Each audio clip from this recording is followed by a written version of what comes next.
Olá, meu nome é Eduardo Batista, sou consultor em telecom e hoje vou falar sobre a distribuição do sincronismo na rede backhaul, ou numa rede de acesso metropolitana aí, né? Então, para isso, a gente precisa usar o conceito de cluster. A gente já comentou no vídeo anterior, mas vamos resumir novamente aqui o conceito do cluster na visão do sincronismo e o tamanho disso em cluster, né, numa rede. Então, a gente tem aqui, ó, o cluster vai estar contido pelos satélites, você tem as constelações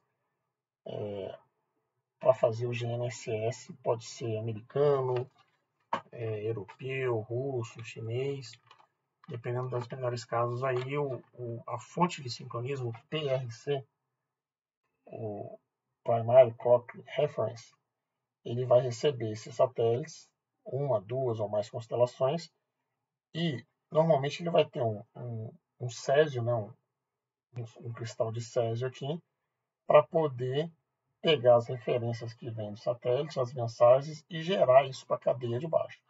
Então, nós vamos ter nessa cadeia aqui embaixo o backhaul, né, a rede de acesso metropolitana, MAN, vamos ter as RBS e vamos ter os elementos aqui que vão usar essa informação. Então, em termos de números, a gente vai ter sempre 2 PRCs no cluster, um padrão, pode ter mais também na cadeia ou não, mas um padrão é T2. Depois você, na cadeia de elementos aqui da MAN, você pode ter aí 30, 50, 100 elementos, para atender aí de 100 a 300 RBS, 500, que pode estar atendendo aí 1.000, 2.000, 3.000, vários usuários, pode ser notebook, smartphone, ou mesmo elementos IoTs, né? Carros conectados, o que tiver chip da operadora que possa pegar o sinal, vai estar usufruindo desse serviço na visão do sincronismo, né? A gente está falando sempre da visão da distribuição do sincronismo na rede backhaul. E você vai ter o mesmo jeito que você tem esse cluster, pode ter vários, né? 2, 3, 4, 5, N clusters aqui. Então, esse é o conceito de clusters e como o sincronismo é distribuído nesse cluster. E, basicamente, nós temos duas formas de distribuir sincronismo. Em frequência e em tempo. Unicache, multicache, tem vários nomes aí, mas eu estou resumindo assim, ó. O verdinho é Unicache, que é um PTP e em frequência. Então você tem o Telecom 2008 e o G8265.1. Então você vai ter os diversos clusters aqui, com os seus respectivos elementos, distribuindo por várias RBS. Aqui embaixo os vários dispositivos. Do outro lado, em vermelho, que é onde você vai ter o PTP em fase ou em tempo, né, o PTP com maior precisão, você vai ter mensagens que vão garantir que a fase do sinal vai estar cadenciada pelos dispositivos. Então, da mesma forma vai descer em cadeia, só que a grande diferença é que um estaria em Layer 2, seja 5E ou PTP, os protocolos, ele vem descendo elemento a elemento. Você tem que designar que elemento está pegando de quem, até descer ao último elemento que fala com a RBS. No lado do Unicache, não, já é IP. A RBS busca direto no PRC, aonde está as fontes de sincronismo.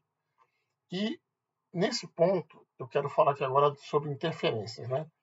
Você pode ter uma interferência nessa camada superior, aqui entre satélite e PRC, porque aqui, como você tem espaço aéreo, você pode ter uma intervenção de uma antena chegando aqui em cima do PRC, alguém irradiar um sinal na mesma frequência que o satélite está colocando e ocasionar uma interferência em que as antenas GPS do PRC vão ser afetadas. Isso vai afetar toda a cadeia. Tá? Não sei se é maldade ou não, mas é uma situação que pode ocorrer.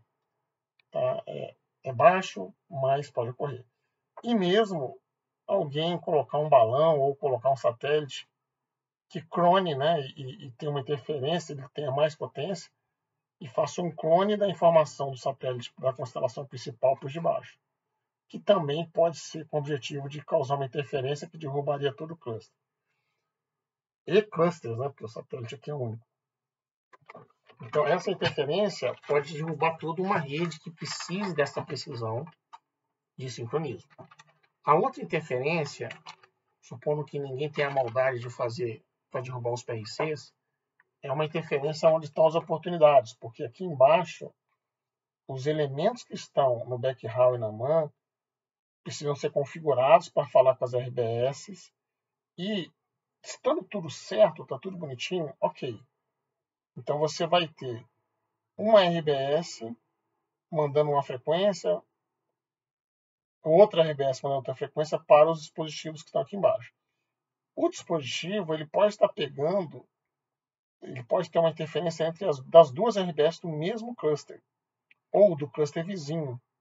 Ou ainda, você pode ter um dispositivo que pode estar pegando o sinal de um cluster que está com frequência de sincronismo e outro cluster que está de tempo de sincronismo. Então, uma hora pode causar uma interferência ou você vai ter que definir. O terminal ou usa a frequência do cluster que está com sincronismo de frequência ou usa a frequência do cluster que está com sincronismo de tempo. Então, essa interferência aqui embaixo também pode ocorrer, mesmo que o sincronismo esteja tudo ok, tudo certinho. Quando o terminal começar a pegar mais de um site, ele tem que definir o que é mau sinal e o que é melhor para ele, para evitar uma situação de você não conseguir usar o throughput máximo. Você está lá em 4G, você quer usar 100 MB. Se você precisar usar, eu sou móvel, né? Vou precisar usar mais de uma BTS para poder, mais de uma RBS para poder pegar uma taxa maior, tentar chegar a 100 MB. Eu estou em 5G, eu preciso de usar mais de uma RBS para chegar a 1 GB, 1,5 GB. Nessa hora, as RBS têm que estar muito bem cadenciadas, com toda essa distribuição de sincronismo que a gente falou. Se for 5G, só funciona em multicast, só com sincronismo de tempo, de fase. E está tudo cadenciado para você poder usar as duas ao mesmo tempo. Senão, não vai funcionar. O que pode ocorrer é, na hora que um site está transmitindo, o outro está transmitindo defasado e um interfere no outro e o móvel se atrapalha. Se eles não estiverem transmitindo no mesmo momento fazer o downlink, se um chegar defasado em relação ao outro em tempo, não é bom.